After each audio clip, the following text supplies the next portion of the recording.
Right. Finally got this blown up. I feel like SpongeBob 10 hours later. But anyways, I'm old. People probably don't even know what SpongeBob is anymore. Who am I? My wife's telling me I forgot to tell you who I am. I'm Mark. I'm the backpacking gear nut, and today I'm going to review the Big Agnes Rapide SL. And if you would, could you please hit that like and subscribe button so that we can get this content out to more people? I'm a new channel, and that would just really brighten my day. So thank you so much for doing that. And let's get to the mat. So this mat, it's kind of funny. It's a love-hate relationship. I absolutely love this mat. I'll just tell you straight out.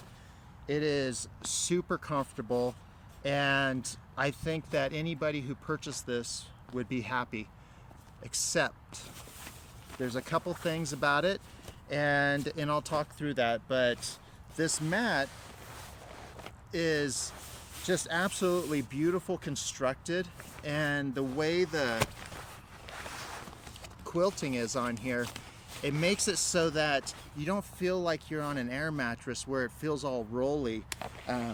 It keeps it really secure and keeps its shape. And with all these quilting spots on here, it actually forms to like my shoulder in a way that just really relieves the pressure, and also on my hips, and I just get a really good night's sleep.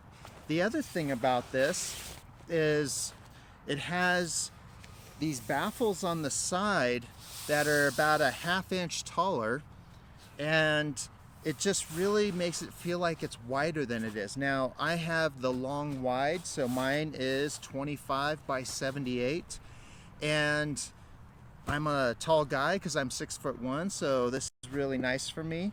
And with these rails on here like this, I never feel like I'm gonna fall off, and it feels like it's bigger than a 25-inch wide pad. Some of my other 25-inch wide pads, which are great, you feel like you're getting close to the edge, you know, on sometimes, but I never feel like that with this one.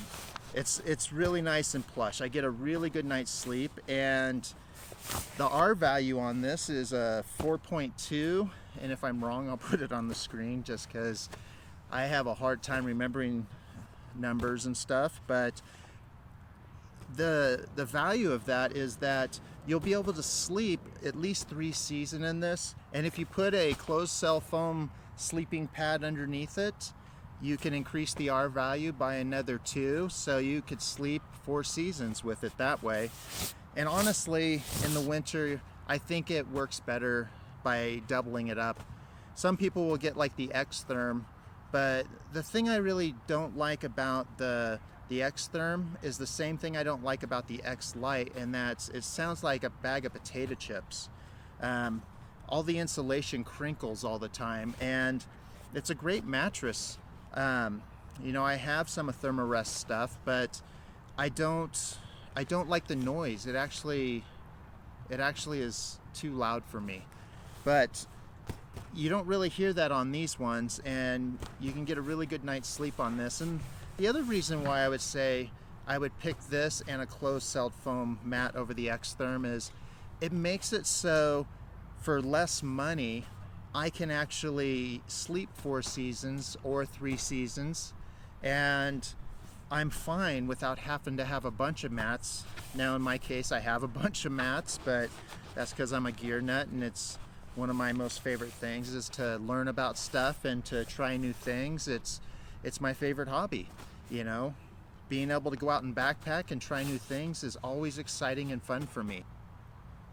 Now I mentioned that there was some things I don't like about this mat. I don't like the way this material feels on my skin. I wish they would have gone with a softer, thinner material on the top and then kept the bottom exactly how it is, because it's super durable. You know, it's almost bulletproof, and if they would have just made the top softer, you wouldn't have to worry about rocks and stuff as much for damage, And I find the softer materials, kind of like with my Nemo tensor, I feel like against my skin it doesn't feel so plasticky. So that is one con. And then the other con is this. Now, in the beginning you saw me blowing this up, and let me tell you a little something about this. This particular pump sack, as you can see with its shape, when you open it up, you can't get it as full of air compared to its size as it should be. So it takes me about twice the amount of pumps in order to fill up this air mattress as with some other sacks with some of my other sleeping pads. The other thing is this pump sack weighs 4 ounces alone by itself. To give you kind of an idea, my Helinox chair is basically 4 of these. Now, all my other pump sacks weigh between 1 and 2 ounces, so the heavier ones are at about the 2 ounce range. This weighs 4 ounces, and that is heavy. So even though this is literally at this time my favorite sleeping pad that I sleep on right now, I will take the Nemo tensor out on longer hikes. I just did a 40-mile hike on a section of the PCT 2 weekends ago, and I did not take this for that reason, because it's a half a pound lighter. It's still a really comfortable sleeping mat, and you know, when you're doing those longer hikes where you're doing 15 or more miles a day, the less weight you carry, the better it is on your body. So that's a downside. Now, I love this and I recommend this to anybody.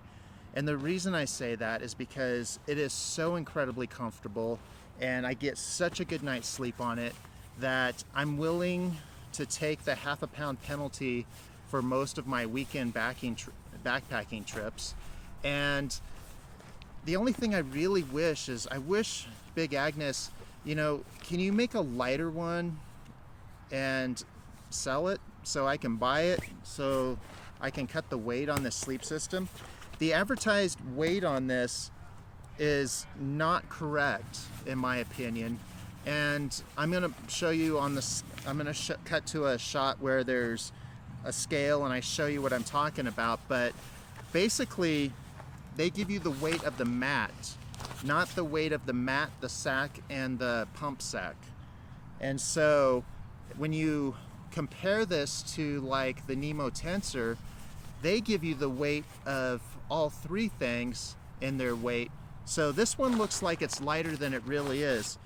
When I carry this with the pump sack, and the sack is literally less than an ounce, so when I carry this with the pump sack and the sack, this comes in at just under 2 pounds, which is a heavy sleeping mat. So those are definitely things to consider, and I hope that my experiences have helped you to have a good idea of whether this would be a right fit for you. I absolutely love this thing, and for, like I said, trips where I'm doing 8 miles or less a day, this goes with me every time. But for trips that I'm doing 15 to 20 miles a day, I'm definitely going to take a different one, because that extra half a pound for high mileage is just too much. So hope you enjoyed this, and I'll see you on the next one.